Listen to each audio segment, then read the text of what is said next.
Voici les points essentiels du projet de proposition de loi Duplon et Menonville.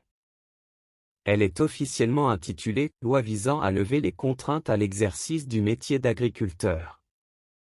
Cette loi a été adoptée en juillet 2025 et promulguée le 11 août 2025.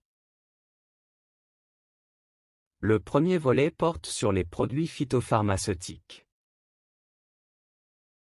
Ce volet comporte 6 points. Premièrement, les activités de vente et de conseil redeviennent compatibles. Les entreprises réalisant la vente, la distribution et l'application de produits phytopharmaceutiques peuvent également délivrer des conseils à leurs usages. Une condition, ils devront différencier sur les factures, les produits commercialisés et les prestations de conseil fournies.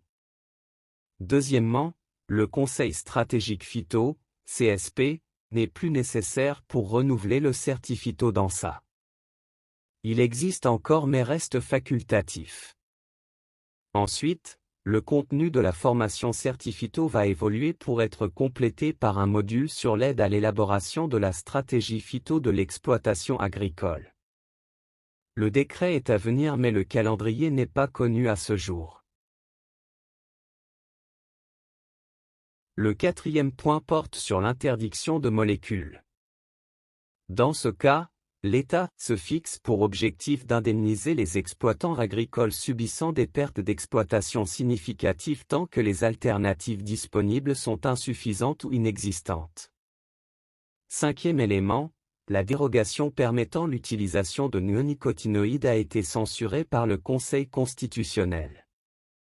Enfin, la loi mentionne la création d'un Conseil stratégique global, CSG, qui s'appuie sur le CSP et intègre les enjeux globaux de l'exploitation, marché, coûts de production, gestion de l'eau, économie d'énergie, agronomie.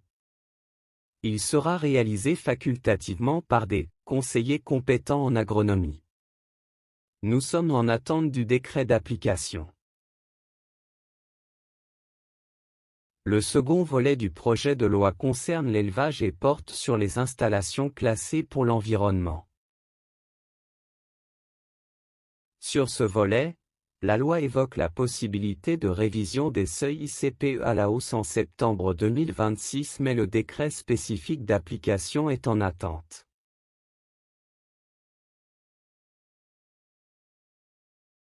Le dernier volet porte sur la gestion de l'eau.